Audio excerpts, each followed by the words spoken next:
Hi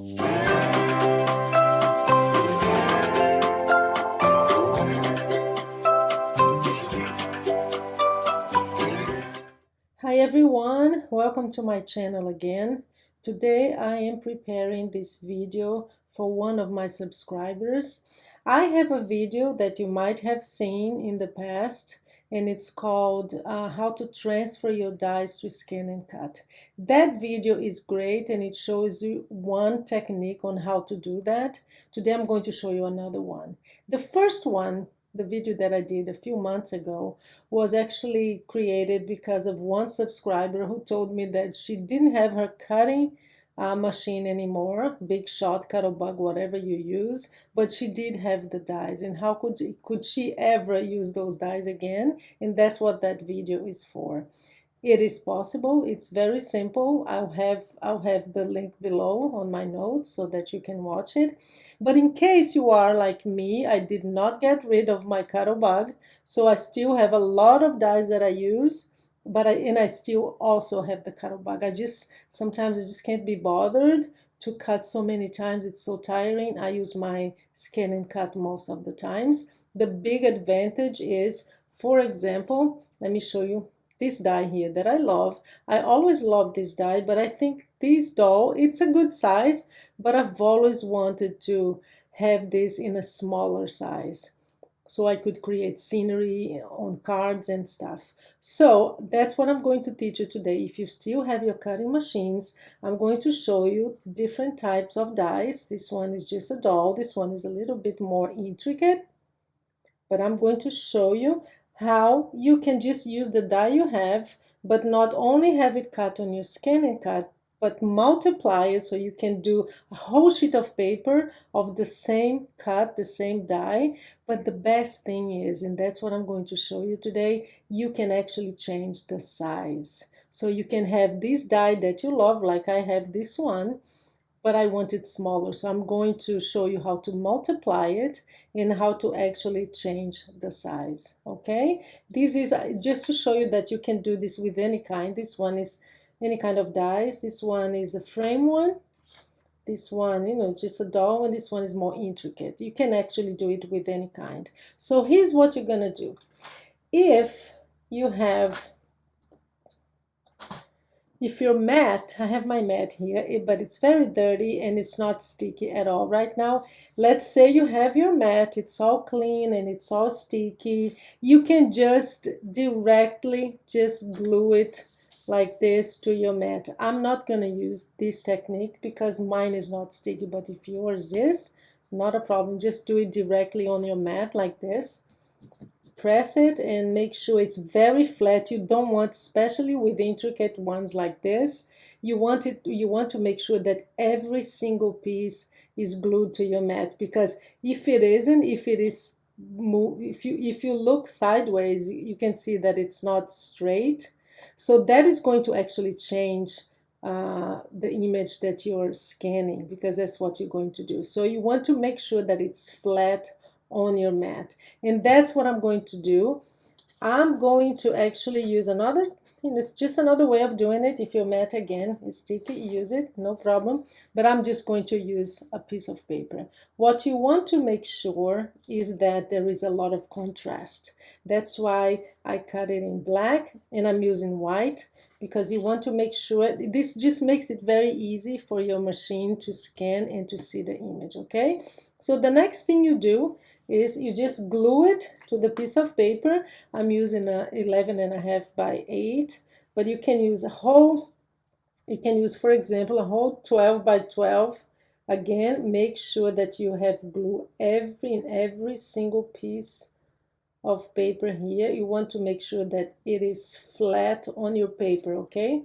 So I'm just going to have glue everywhere, especially the edges here. There, that should be good enough.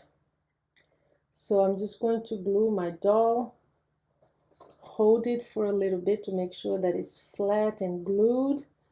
And the contrast of black and white is going to make it very easy for you and for your machine to see it. This one is more intricate, so you want again to make sure, let me just show you close, that you get glue in every single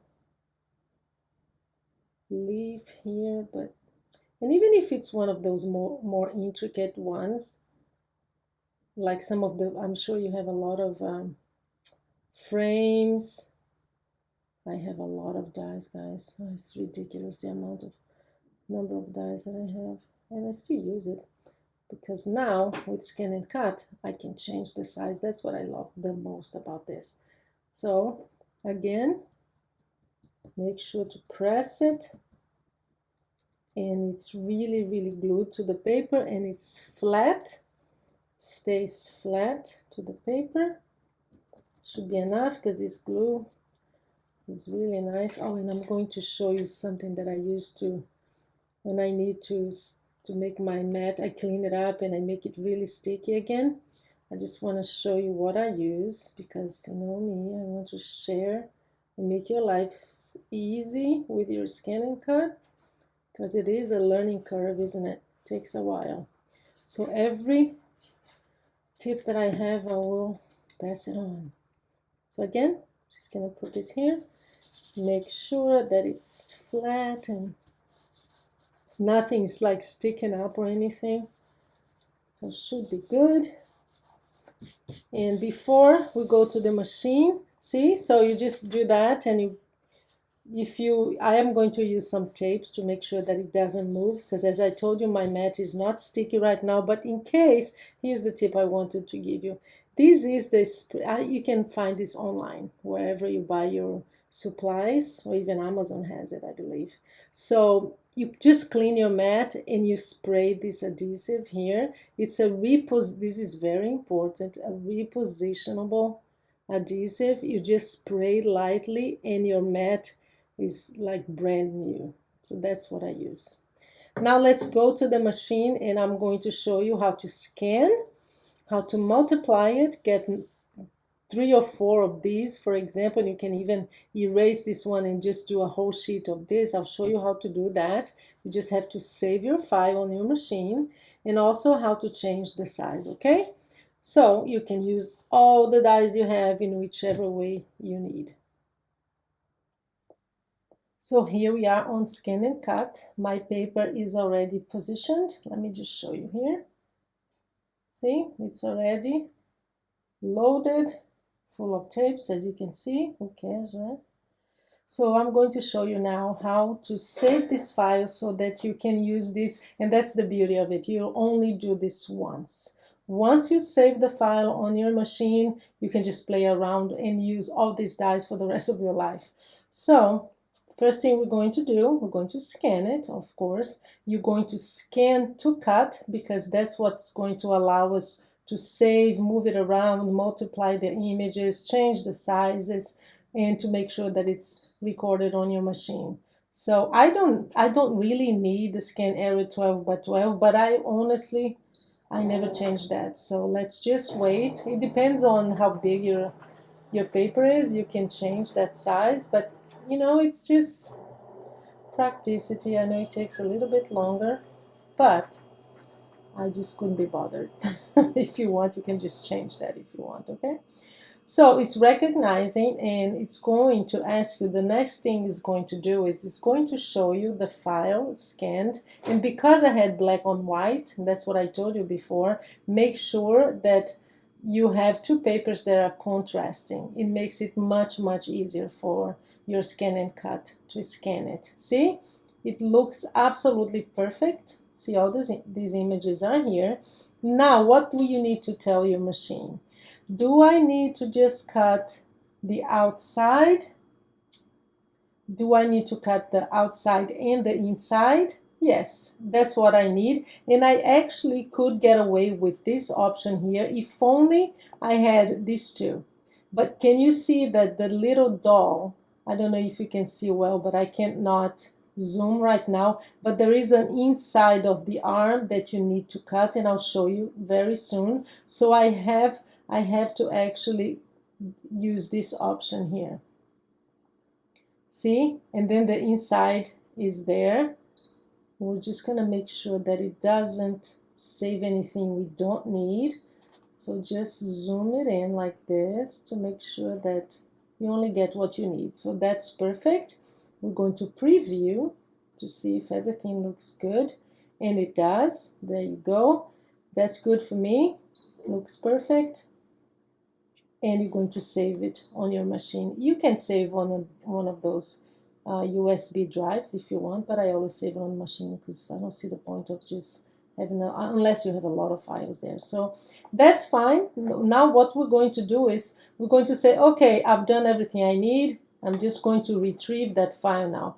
Delete all patterns, yes, because it's already been saved. Now we're going to click, you clicked on home, goes back to the beginning. You retrieve the data and you're going to say, oh, where is it? Where do I retrieve it from? From your machine. That's where you saved. Always click here on these two arrows because it goes to the last image you saved, which is this one, the one we just did. And there it is. Now let me give you a tip, and it's something that you always have to do whenever you scan and you have images that are intricate, which means that you need to cut some things inside. Because what ScanNCut does, and let me just zoom in to make it easier for you. Do you see that now ScanNCut sees this area here, which is the inside hole that makes the outline of the arm? It sees this as an image, and it sees the door as another image. So you always, every time you have something that is not just a line, an outline that you're going to cut. This one you wouldn't need it either because it is also just the outline. If you just cut the outside, it will be fine. But if you have something that is intricate and you have little like holes and parts inside the image, you always have to group it before you do anything to it. And like moving, multiplying, or changing the size, okay? So now that that's okay, and how do you do that? You're going to select, you're going to do Object, Edit. Sorry, I was already here. So you're going to click here on these three squares. You're going to tell the machine how are you going to select it. If you click here, it's going to select all the images. You don't want that. You just want to tell the machine, this is the one that I need to group. So that's all I need for you to know. That's the only one that I'm going to select and do something with. So you say, okay, see how it shows that it actually, for some reason, identified the side of the hair. Here's another image. So it's 1, 2, 3 images. What you're going to say, yes, that's fine. That's what I want to do something with. I want to make a change there. So you click on Object, Edit, and then you come here to this screen. This is grouping. That's where you're going to click. Once you click here, it's all one image, and now you can move it around and everything just comes with it, okay?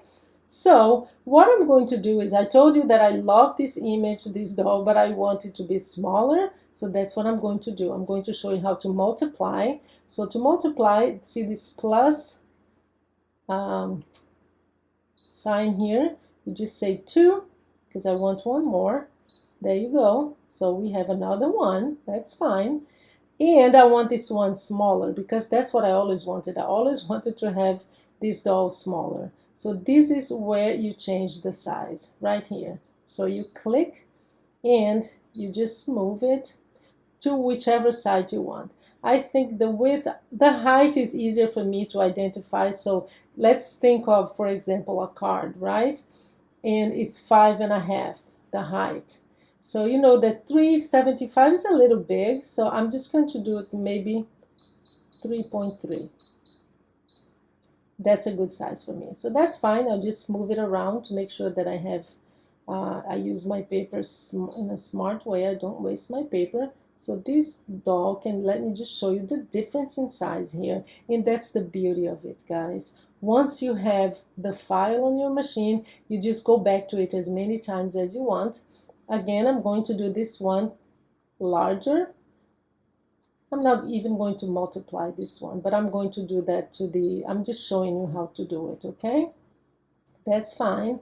And I also want to, oh, this one for some reason, it seems that it has 2 images here. Let me see. Yeah.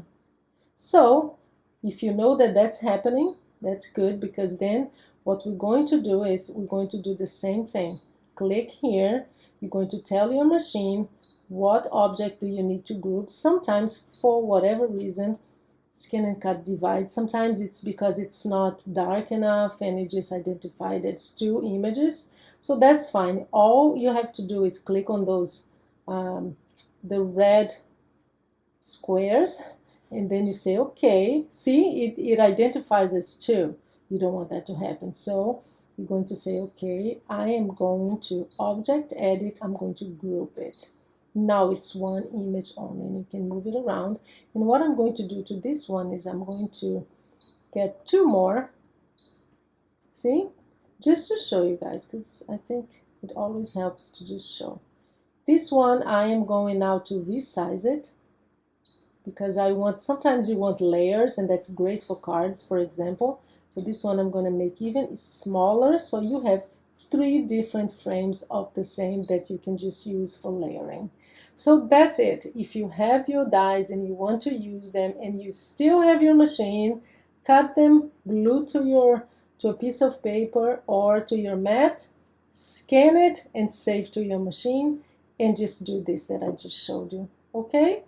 I think that's it. I hope you have found this very informative, you have learned and you use your dies, guys.